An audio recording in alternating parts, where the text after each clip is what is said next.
बरगद की छाया में ये विशेषता होती है कि शीतकाले भवेत उष्णम उष्ण काले तु शीतलः। गर्मियों में बरगद के नीचे बैठ जाओ तरावट मिलेगी, और सर्दियों में बैठोगे तो गर्माहट मिलेगी। प्राकृतिक एसी फिट है, भगवान ने बरगद को ये सुख दिया है। इसलिए बरगद के नीचे सब, बरगद की विशेषता है वो फैलता जाता है, उसकी जो जड़ें निकलती हैं वो जमती जाती हैं और उसकी शाखाएं बढ़ती जाती हैं, तो पूरे पांडाल का काम करता है। तो महात्मा उसी की छांव में बैठ करके और फिर कथा कहना प्रारंभ किए हैं। नैमिषे निमिष क्षेत्रे ऋषयः शौनकादयः। सूत जी महाराज कहते हैं महामतिम नैमिषे सूतमासीनम अभिवाद्य महामतिम। सूत जी महाराज महान विद्वान है, परम विद्वान है, इसलिए उनको व्यासपीठ पर बैठाया गया।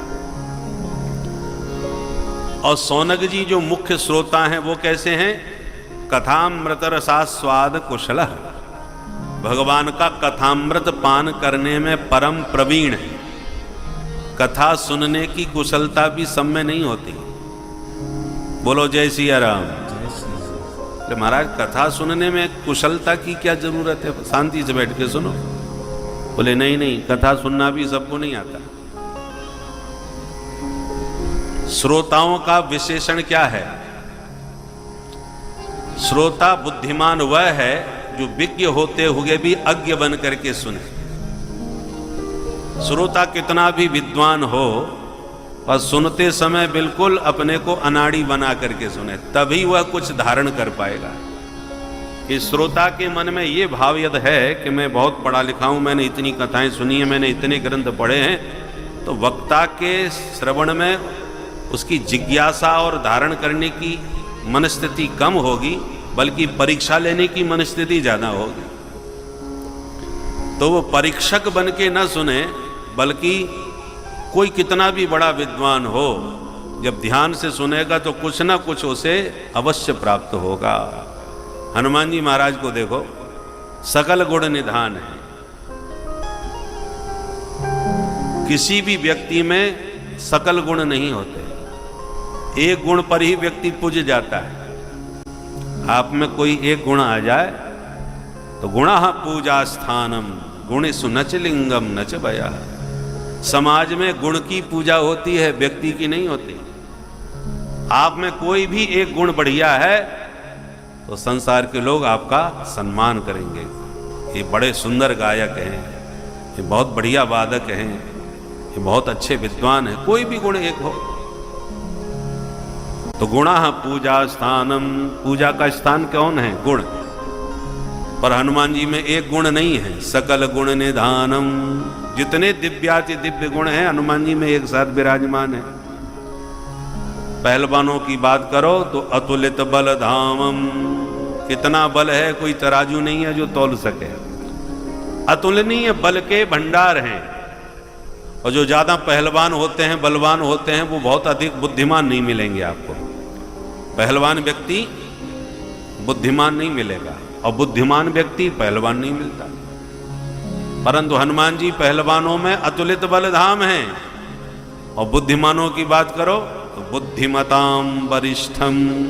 बुद्धिमानों में परम वरिष्ठ हैं, श्रेष्ठ हैं। पढ़े लिखे विद्वानों की बात करो तो ज्ञानिनाम अग्रगण्यम।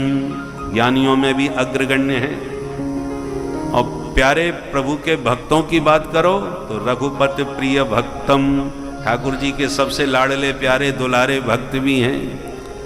अंत में गोस्वामी जी को कहना पड़ा, आपके एक एक गुण हम कब तक गिनाएं सरकार? सकल गुण निधानम। दिव्याति दिव्य समस्त गुण आप में एक साथ विराजमान है। ऐसे हनुमंत लागे। परंतु इतने विद्वान और सकल गुण निधान होकर के भी जहां जहां राम जी की कथा होवे, सबसे पहले दौड़ के सुनने के लिए आसन जमाते हैं।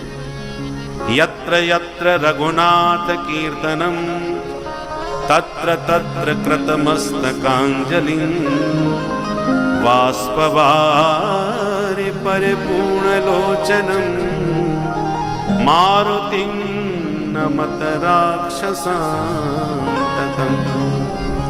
जहां कहीं भी प्रभु के गुण गाएं, हनुमान जी सबसे पहले श्रोता बन के विराजमान हो जाते हैं।